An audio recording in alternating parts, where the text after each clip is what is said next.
फिल्मों में तो हम बहुत सारे दबंग पुलिस ऑफिसर को देखते हैं जिनके नाम से अपराधियों की पतलून गीली हो जाया करती है, मगर आज हम बताएंगे बिहार के उन 4 आईपीएस ऑफिसर की कहानी जिनके नाम की अपराधियों में ऐसी दहशत है कि जहां वो जाते हैं अपराधी वो इलाका छोड़ देते हैं। सबसे पहले बात आईपीएस आरएस भट्टी की, जिनका नाम सुनते ही अपराधियों के होश उड़ जाया करते थे।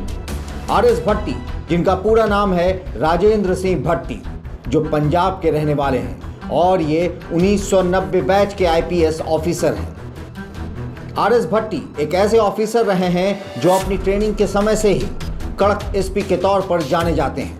ट्रेनिंग के बाद इन्हें बिहार कैडर मिला और इनकी पहली पोस्टिंग प्रोबेशनर के तौर पर बतौर एएसपी नौगछिया हुई थी, जहां उस समय का नामी अपराधी था खुशो कुंवर, जिसके नाम से लोग दहल जाया करते थे।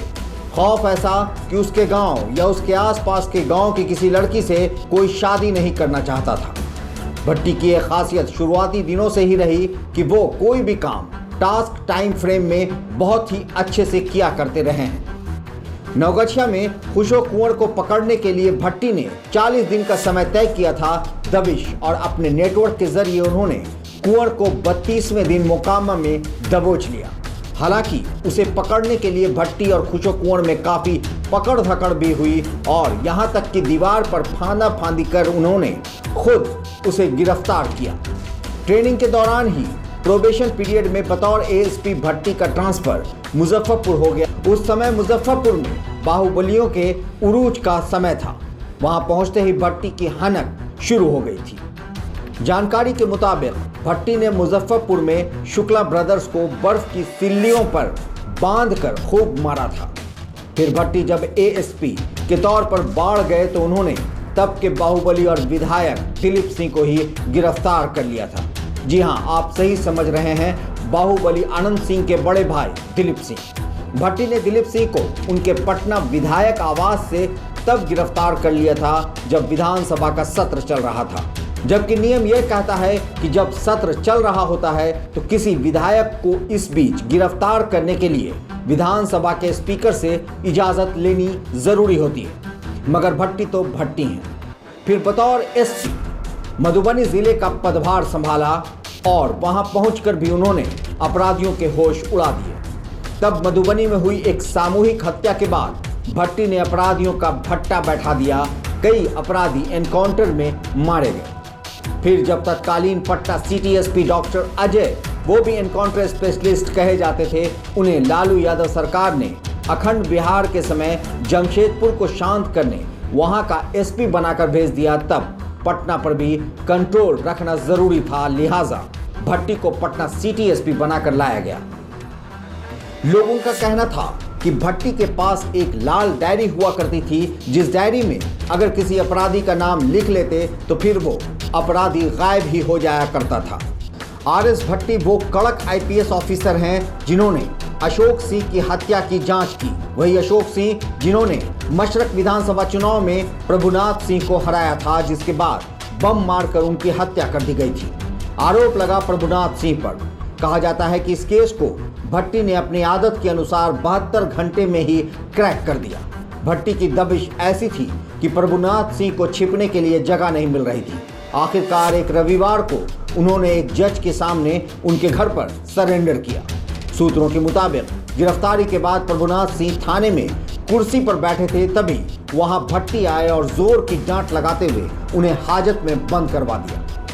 फिर जहानाबाद के एसपी के तौर पर उन्होंने वो किया जो तब तक नहीं हुआ था। उन्होंने पहली बार रणवीर सेना के साथ मुठभेड़ किया था। जब आरएस भट्टी का स्थानांतरण बतौर एसपी गोपालगंज हुआ था, तब लोगों का कहना था कि लालू ने अपने परिवार वालों को ठीक करने के लिए उन्हें यहां भेजा है। उसके बाद वो वेटिंग फॉर पोस्टिंग रहे। फिर 14 जून 1998 को पूर्णिया में AK-47 से तत्कालीन पूर्णिया के विधायक अजीत सरकार की हत्या कर दी गई थी और उनके शरीर में 107 गोली मारी गई थी। तब लालू यादव भट्टी को लेकर खुद हेलीकॉप्टर से पूर्णिया पहुंचे थे और लोगों को ये कहते हुए शांत कराया था कि अब भट्टी होंगे पूर्णिया के नए एसपी और अपराधियों को ये पकड़ेंगे। तब जाकर जनता शांत हुई थी। उसके बाद वो बोकारो गए, फिर सीबीआई में केंद्रीय डिप्यूटेशन पर रहे। बात 2005 नवंबर की है। तब तक भट्टी डीआईजी हो चुके थे। तब चुनाव के दौरान भट्टी को सीवान का चार्ज दिया गया था और एसपी का पद डिलीट कर एक डीआईजी को ही जिले की कप्तानी सौंप दी गई थी। वजह थे बाहुबली शहाबुद्दीन। फिलहाल वो केंद्रीय प्रतिनियुक्ति के लिए जाने वाले हैं। अब बात दूसरे फायर ब्रांड आईपीएस ऑफिसर की, जिनका नाम है कुंदन कृष्णन, जो 1994 बैच के आईपीएस ऑफिसर हैं। कुंदन कृष्णन बिहार के उस आईपीएस ऑफिसर का नाम है जिनके नाम से अपराधी डरकर अपना इलाका बदल लिया करते थे। ये वो ऑफिसर हैं जिनका नेटवर्किंग का जाल बहुत तगड़ा रहा है। कुंदन कृष्णन नालंदा के ही रहने वाले हैं। ये वो अफसर हैं जब 30 मार्च 2002 को छपरा जेल पर कैदियों ने कब्जा कर लिया था, तब तत्कालीन एसपी कुंदन कृष्णन खुद AK-47 लेकर जेल को आजाद कराने पहुंच गए थे। बताया जाता है कि करीब 1200 कैदियों ने जेल पर कब्जा कर लिया था, जिसे छुड़ाने के लिए सीआरपीएफ की मदद लेनी पड़ी थी। पुलिस और कैदियों के बीच मुठभेड़ हुआ और जेल को कैदियों से आजाद करवा लिया गया। इस मुठभेड़ में 5 कैदी मारे गए थे और खुद कुंदन कृष्णन का हाथ भी इस मुहिम में टूट गया था। जब बिहार में राष्ट्रपति शासन था, तब 2005 में पटना के एसएसपी बनाए गए थे कुंदन कृष्णन। पटना को अगर अपराध मुक्त करने वाले किसी एसएसपी को जाना जाता है तो वो यही हैं। इसी समय में इनका पंगा पूर्व सांसद और बाहुबली आनंद मोहन से हो गया था। कुंदन कृष्णन ने ही बाहुबली अनंत सिंह के घर पर छापा मारा था। इन्होंने अपनी सेवा एसटीएफ में दी थी और इन्होंने हमेशा अपराधियों को टारगेट किया। साल 2016 के बेहद चर्चित दरभंगा इंजीनियर्स मर्डर केस का शार्प शूटर, जो बिहार का मोस्ट वांटेड था, मुकेश पाठक, जिसे झारखंड से गिरफ्तार किया गया था।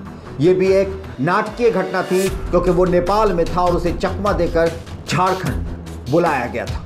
कहा जाता है कि मुख्यमंत्री नीतीश कुमार के सुशासन मुहिम के शुरुआती दिनों में इनका अहम रोल रहा है। बिहार के वरिष्ठ आईपीएस ऑफिसर कुंदन कृष्णन को केंद्रीय प्रतिनियुक्ति पर जाने के लिए बिहार से विरमित कर दिया गया है। वो बिहार में एडीजी मुख्यालय जैसे महत्वपूर्ण पद पर रह चुके हैं और अगले 3 सालों के लिए केंद्रीय प्रतिनियुक्ति इन्हें मिली है। मनु महाराज वो आईपीएस अधिकारी जिन्हें बिहार में सिंघम के नाम से जाना जाता है। साल 2006 बैच के आईपीएस ऑफिसर हैं मनु महाराज। ये मूल रूप से हिमाचल प्रदेश के डलहौजी के रहने वाले हैं। इनका अलग ही अंदाज रहा है। एक तरफ अपराधियों में खौफ तो वहीं दूसरी तरफ पुलिस के अंदरूनी कमी को जांचने का इनका अपना अंदाज। वैशाली में बतौर एएसपी इन्होंने अपने प्रोबेशन के लिए पदभार लिया और तभी से अपनी कार्यशैली से लोगों के दिलों में जगह बना ली। इन्हें लोग अच्छी तरह पटना शहर में सिटी एसपी रहने के दौरान जानने लगे। इस बीच इन्होंने अपराधियों, गुंडों और उचक्कों की नींद उड़ा दी। वो पुलिस और थानों की भी जांच बड़े रोचक अंदाज से किया करते थे। कभी वे साइकिल से तो कभी बाइक पर। रोहतास में बतौर एसपी इनकी पोस्टिंग हुई और करीब 1.5 साल तक नक्सलियों के गढ़ में घुसकर उन्हें चुनौती दी, चेतावनी दी, नक्सलवाद छोड़कर सरेंडर करो वरना मारे जाओ। पटना की सड़कों पर कई बार अचानक साइकिल से सुरक्षा का जायजा लेने निकल जाते थे। कई बार पेट्रोलिंग वालों की लापरवाही पकड़ी और तत्काल उन्हें सस्पेंड किया। बड़े और कुख्यात अपराधियों ने बिहार से नाता तोड़ लिया। कई अपराधी सलाखों के पीछे ढकेल दिए गए। उन्होंने कई बार वेश बदल कर अपनी पुलिस के काम करने के तरीके की भी जांच की। कभी वो रात के अंधेरे में थाने साइकिल से पहुंचते और एफआईआर करने की बात करते। उनके एएसपी रहने के दौरान पटना में अपराध पर गजब की कमी आ गई। फिर जब वो डीआईजी बनकर मुंगेर गए तो वहां भी उनका वो अवतार कई बार देखने को मिला, जिसमें वो दौड़ते और अपनी टीम के साथ शहर में मॉक ड्रिल करते नजर आए। कई बार वो खुद कंधे पर AK-47 लिए अपराधियों के खिलाफ एक्शन में दिखते थे। कई बार वो घोड़े पर इलाकों का जायजा लेते दिखते। उनका स्टाइल और एक्शन उनकी अलग पहचान बनाता है। कई बार उन्होंने अपराधियों के छक्के छुड़ाए हैं, किडनैपर से बच्चों को छुड़ाया है और किडनैप हुए बच्चे या फिर युवक को अपराधियों से छुड़वाया। वे एक ऐसे अधिकारी हैं जिनका खौफ हर गुंडे और बदमाश अपराधियों में इतना ज्यादा है कि उनका नाम सुनकर ही लोग अपना रास्ता बदल देते हैं। फिलहाल मनु महाराज भी केंद्रीय प्रतिनियुक्ति पर जाने वाले हैं। बिहार के सबसे एक्टिव माने जाने वाले आईपीएस ऑफिसर में शामिल विकास वैभव ने सासाराम के रोहतास फोर्ट से नक्सलियों को भगाकर वहां पहली बार तिरंगा फहराया था। विकास वैभव बाहुबली अनंत सिंह को अरेस्ट कर हुए थे फेमस। जून 2015 में विकास वैभव ने बाहुबली विधायक अनंत सिंह को अरेस्ट करने में अहम भूमिका निभाई थी। तब वे पटना के एसएसपी थे।